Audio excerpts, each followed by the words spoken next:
रात घिर आई थी। सोनल के स्लीपर कोच में उसके अलावा बाकी सभी सवारियां गहरी नींद में थीं। सिर्फ सोनल ही अपनी सीट पर बैठे किसी तरह रात बीतने का इंतजार कर रही थी। अचानक उसका ध्यान सामने बैठी एक औरत पर गया जो उसे ही घूरे जा रही थी। औरत के कपड़े और हाव भाव कुछ अजीब नजर आ रहे थे। उसके गले में काले मोतियों की बड़ी सी माला थी, आंखों में मोटा काजल और हाथों पर गहरा लाल कुमकुम रचा हुआ था। पहली बार ससुराल जा रही हो? जी हाँ, लेकिन आपको कैसे पता? नींबू मिर्च साथ लाई हो? क्या? नहीं, क्यों? उससे क्या होता है? बूढ़ी औरत सोनल की तरफ झुकी और फुसफुसाते हुए बोली, नई दुल्हन पर नजर टिकी होती है उनकी। किसकी? क्या बोल रही हो आप? और तभी अचानक से ट्रेन जोर से झटका खाती है और लाइट एक बार फिर टिमटिमाने लगी और फिर पूरी तरह बंद हो गई। ट्रेन में चारों तरफ घूप अंधेरा छा गया। डर के मारे सोनल की सांसें तेज हो गईं। तभी लाइट वापस आ गई, लेकिन बूढ़ी औरत वहां से गायब हो गई थी। सोनल के पसीने छूट रहे थे। उसके बाद वो पूरी रात जागती रही और उसके दिमाग में रह रह कर बूढ़ी की बातें और उसका चेहरा घूमने लगा। सुबह उसका स्टेशन आ गया। वह जल्दी से ट्रेन से उतर जाती है। बाहर उसके ससुर खड़े थे। थोड़ी देर बाद उसके ससुर की गाड़ी एक घर के सामने आकर रुकी। बड़ा सा पुराना मकान, दरवाजे पर रंगोली और अंदर से आती हंसी की आवाजें। आ गई बहू। अरे जल्दी से आरती लाओ, हमारी बहू पहली बार घर आई है। ये सब देखकर सोनल के चेहरे पर हल्की सी मुस्कान आई। उसकी सास ने उसकी आरती उतारी, कुमकुम लगाया और उसे अंदर आने को कहा। जैसे ही सोनल ने घर की चौखट पार करने के लिए कदम बढ़ाया, उसकी नजर अचानक बाईं तरफ गई, जहां पर पड़ोस के घर के दरवाजे पर एक लड़की थी।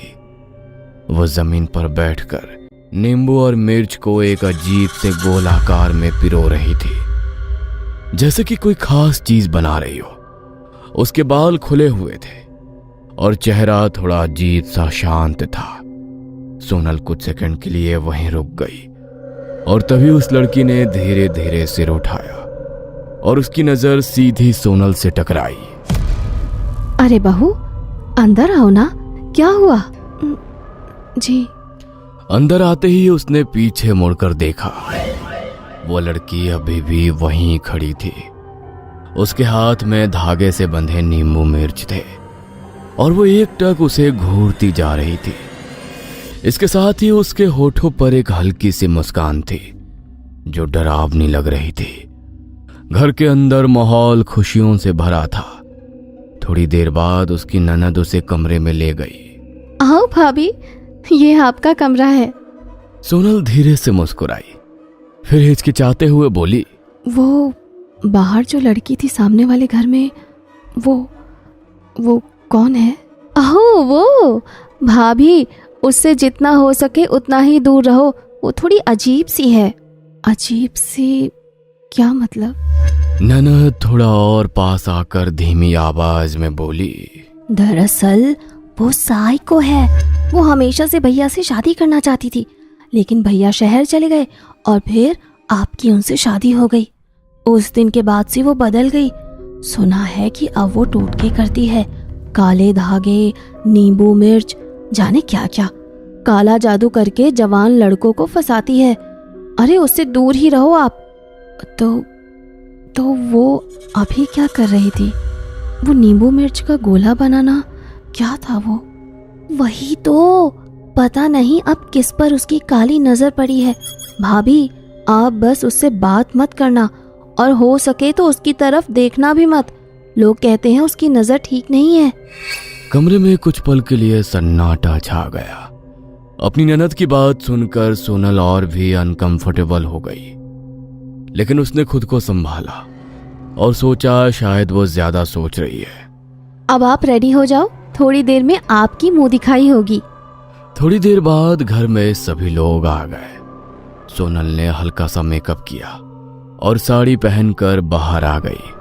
ड्राइंग रूम में पहले से ही कई औरतें बैठी थी।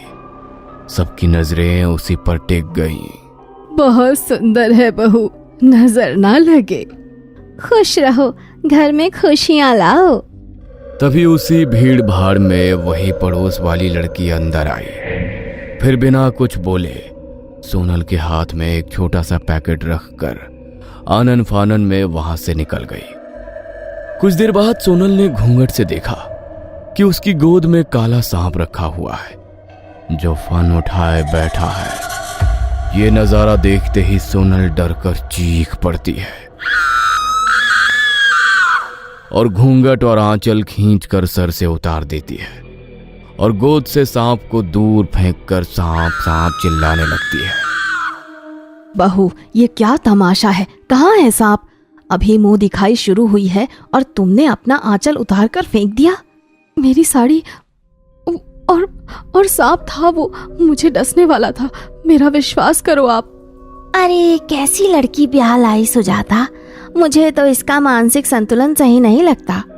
सब किस्मत का खेल है, ठीक कहती हो आप। सोनल की हालत देख उसकी ननद उसे कमरे में छोड़ देती है। भाभी रिलैक्स, 2 दिन में भैया आ जाएंगे, आप क्यों इतना नर्वस हो रही हो? लो बहू, खाना खा लो। आज तुमने ढंग से कुछ खाया भी नहीं, थकान का असर हुआ है तुम्हें। सोनल ने मुस्कुराकर थाली ले ली और जैसे ही उसने पहला कौर मुंह में डाला उसे कुछ अजीब सा लगा, जैसे कि खाने में से किसी चीज के सड़ने की बदबू आ रही हो। माँ जी ये सब्जी, ये तो कुछ ठीक नहीं लग रही है। क्या हुआ? ठीक नहीं बनी है क्या? सोनल ने तुरंत बात संभाल ली।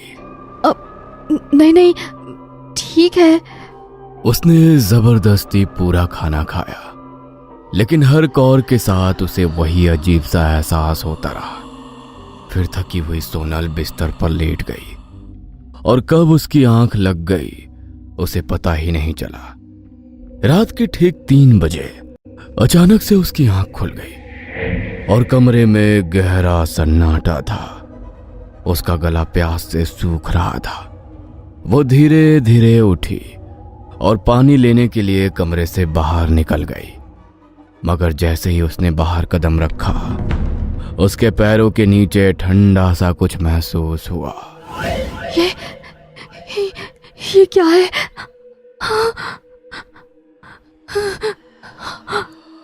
उसने नीचे देखा और उसकी ही सांस अटक गई।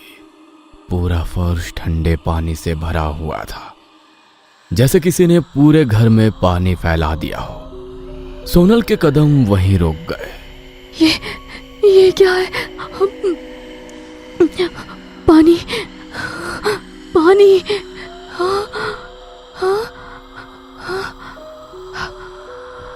उसका दिल जोर जोर से धड़कने लगा। चारों तरफ सन्नाटा था, बस पानी में उसके कदमों की हल्की हल्की आवाज सुनाई दे रही थी।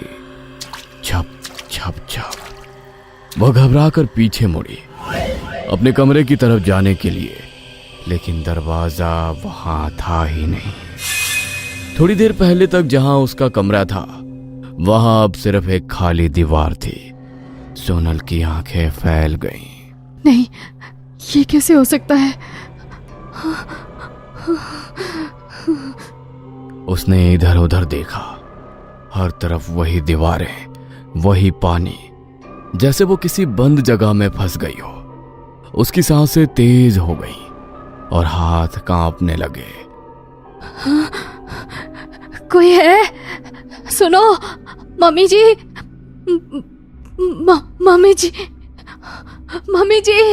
मम्मी जी।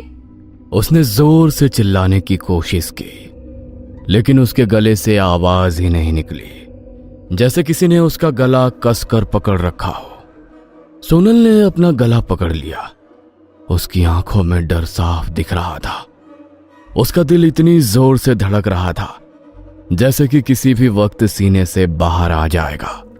वो भागने लगी, लेकिन हर तरफ वही पानी, वही अंधेरा। और तभी उसके पीछे पानी में किसी के कदमों की भारी आवाज आई। छप छप छप। सोनल धीरे धीरे मुड़ी। पीछे अंधेरे में दीवार से सहारा लेकर कोई बैठा हुआ था। सोनल कांपती आवाज के साथ कौन है वहां कहते हुए उसके नजदीक आई, तो नजदीक से उस साए को देखकर उसकी सांसें अटक गईं। ऐसा लगता था कोई कंकाल नुमा शरीर जिसके बदन पर फटे पुराने कपड़े थे पानी में बैठा हुआ है। यह नजारा देख सोनल की चीख निकल गई और वो झटके से उठ बैठी। सोनल अपने कमरे में थी, अपने बिस्तर पर।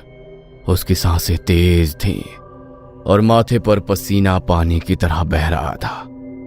आसपास सब कुछ एकदम नॉर्मल था। दरवाजा भी अपनी जगह पर था। सोनल ने हड़बड़ाकर इधर उधर देखा। तो वो एक सपना था।